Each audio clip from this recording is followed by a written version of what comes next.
बिहार की जनता ने इस बार किसे चुना है, कुछ ही देर में ये पता चल जाएगा। और मुजफ्फरपुर सीट की बात करें तो बेहद कड़ा मुकाबला भी रहेगा। प्रतिष्ठा की सीट है और यहां से नगर विकास मंत्री जो मौजूदा बिहार सरकार में हैं सुरेश शर्मा, वो फिर से एक बार बीजेपी के टिकट पर चुनावी मैदान में उतरे हैं। और आज का दिन कैसा है, सुबह सुबह का वक्त है तो चाय के साथ सुबह की शुरुआत भी होती है। सर, अभी हाथ में चाय का कप है, अभी दिमाग में क्या चल रहा है? उतनी ही तसल्ली है अभी दिमाग में या कुछ उथल पुथल भी चल रही है अभी? नहीं, हमें तो तसल्ली है कि मुजफ्फरपुर की जनता बीजेपी के प्रत्याशी, एनडीए के प्रत्याशी सुरेश जी को जरूर जिताएगी। और मैं तो अभी नहीं पता है, लेकिन लोग कह रहे हैं कि आप आगे भी चल रहे हैं, तो देखिए रिजल्ट तो 2-3 बजे तक आएगा।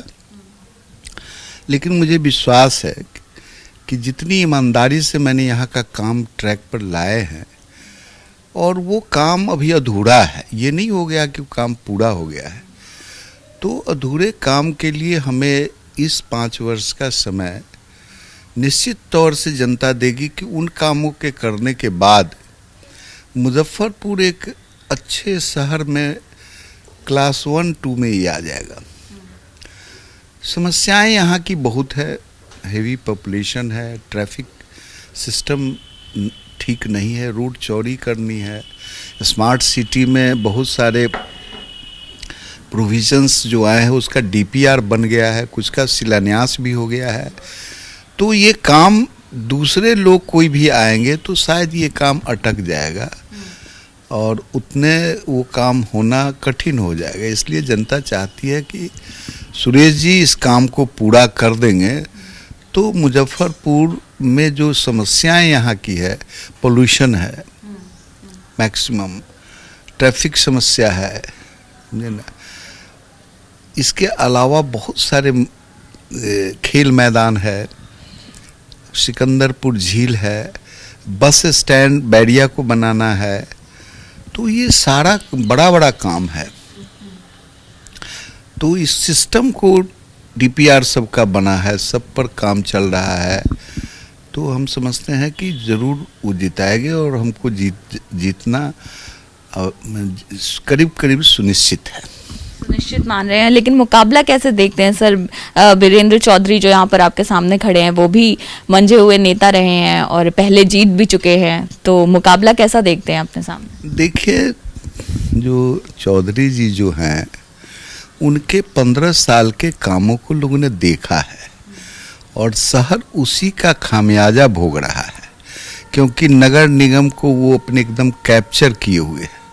आज भी नगर निगम में उनका इंटरफेरेंस बहुत है और एमआरडीए को उन्होंने पूरी तरह से खा गए, बंद हो गया एमआरडीए, नगर निगम को उन्होंने बर्बाद किया। उनके कारण जो जल जमाव हुआ है उसके नाले उन्होंने कोई उसका एरियल सर्वे नहीं कराया, लेवल नहीं किया, कैसे होगा ये नहीं किया, उसकी कनेक्टिविटीज़ नहीं कि पानी कहाँ जाएगा, तो उसके खामियाजा तो लोग उनके 15 साल कस के भोगा है। क्या नहीं उन्होंने अपने समय में गलत किया जिससे जनता परेशान थी। बहुत बात हम नहीं बोलना चाहते हैं क्योंकि उतनी खराब बात एक विधायक जो यहाँ का मंत्री रहा है उसको नहीं बोलना चाहिए। जनता बोल रही है कि वो कितना गलत काम यहाँ किए हैं, इसलिए जनता उनको नहीं चाह रही है। अच्छा, खामियाजा की आप बात कर रहे थे। खामियाजा, आप जब पिछली बार चुनाव लड़े थे तो बतौर बीजेपी प्रत्याशी लड़े थे, तब जेडीयू के साथ नहीं थे, बाद में आए वो। अब इस बार जेडीयू के साथ मिलकर लड़ रहे हैं, इसका खामियाजा क्या बीजेपी को भुगतना पड़ सकता है? क्योंकि नीतीश कुमार को लेकर नाराजगी जो है लोगों में वो दिखाई देती भी है सड़कों पर। देखिए, नीतीश कुमार का जो पीरियड रहा है उस पीरियड में डेवलपमेंट हुए हैं, ये बात जनता मान रही है कि सड़क का जाल बिछा है, लॉ एंड ऑर्डर जितना खराब पहले था, किडनैपिंग, रेप, मर्डर, रैमसन, ये जो जो पहले था नीतीश सरकार के पहले, उसको सोच करके आदमी भयभीत हो जाता है, कांपने लगता है कि हमारे परिवार, हमारी लड़कियां, हमारे लड़के अगर 8 बजे तक घर नहीं आते थे तो लोग कहता था पता नहीं वो आएगा कि नहीं आएगा, थाना से पता करो। ये स्थिति थी यहाँ। लोग जो है सो रोड पर निकलने में डरते थे, बिजली नहीं थी, हम 1-2 घंटा भी बिजली मिलना मुश्किल था।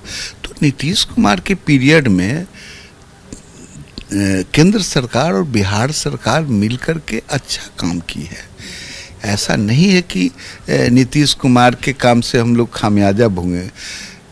एंटी कम्बेंसी में थोड़ा बहुत कुछ ना कुछ लोग गलत ढंग से ही करते हैं, लेकिन नीतीश कुमार एक डेवलपमेंट माइंडेड व्यक्ति है। तेजस्वी यादव क्या चेंज कर पाए हैं सर? चुनावों की जो लहर है, युवा चेहरा बनकर उतरे हैं, जगह जगह हमने देखा पोस्टर लगे हैं भावी युवा मुख्यमंत्री, तो कुछ लहर चेंज कर पाए हैं वो? देखिए, युवा तो हैं ही और जो है, लेकिन उनका बैकग्राउंड जहाँ से वो आते हैं वो बड़ा ही खराब है। वो ऐसे लोगों को, वो लोग इन पर हावी होगा और हावी होने से ये कितना भी कुछ कहें, ये स्वच्छ प्रशासन नहीं दे सकते हैं, क्योंकि इनके साथ आज भी जो लोग हैं वह गलत लोग अभी भी इनके साथ जुटा हुआ है, इसलिए इन पर, इनके कहने पर विश्वास नहीं होता। दूसरी चीज़ है कि एक नीतीश कुमार एक इंजीनियर है और ये क्या है सो हम आपको लोग जानती ही हैं कि इनका क्या एजुकेशनल क्वालिफिकेशन है। तो देश बिहार ऐसे हाथ में कैसे जा सकता है? ये कहते हैं हमें ये इतना नौकरी दे देंगे, बिना हिसाब किताब का कुछ नौकरी, ये जॉब कहते कि हम देंगे तो बात समझ में आती कि जॉब की अपॉर्चुनिटी बिहार में है, उसका इंफ्रास्ट्रक्चर तैयार कराने की बात करते तो 10 लाख क्या 20 लाख भी आदमी इसमें हो सकता था। लेकिन नौकरी जो है वह पूरे वर्ल्ड का जो नौकरी कितना % मिलता है, इसके हिसाब जोड़ने से पता चलता है कि बिहार ऐसे गरीब राज्य में कहाँ से नौकरी और किस चीज़ की नौकरी दे देंगे बिना स्किल्ड बनाए हुए। तो ये समस्या है, लेकिन बेसिर पैर की बात करते हैं तो उसको क्या जवाब दिया जाए? तो जवाब जनता ही देगी, जो रिजल्ट होगा। आखिरी सवाल, जनता जवाब देगी? क्या लगता है आज जनता ने क्या फैसला लिया होगा? जब दोपहर बाद तक रुझान आ जाएंगे तो क्या लगता है इस बार अपनी जीत को लेकर कितना आश्वस्त है और सरकार किसकी बनती देख रहे हैं? देखिए, सरकार किसी भी परिस्थिति में एनडीए की ही बनेगी, इसलिए कि एनडीए ने काम किया है। नीतीश जी और सुशील मोदी, और सबसे बड़ी आस्था लोगों की है कि केंद्र सरकार जिसकी है, उसकी सरकार अगर बिहार में नहीं बनेगी तो बिहार का विकास फिर संदिग्ध हो जाएगा। मुजफ्फरपुर सीट के लिए क्या कहना है? देखिए, मुजफ्फरपुर सीट की तो मैंने बता ही दिया है कि जनता जो है वो हमसे इस बार में जो काम स्मार्ट सिटी और शहर के डेवलपमेंट का है, जो अधूरा लॉकडाउन की वजह से काम कम हुआ, उसको हम लोग कराएंगे। इस आशा के साथ जनता हमारे साथ है और हमें जीत हमारी निश्चित तौर से होनी चाहिए।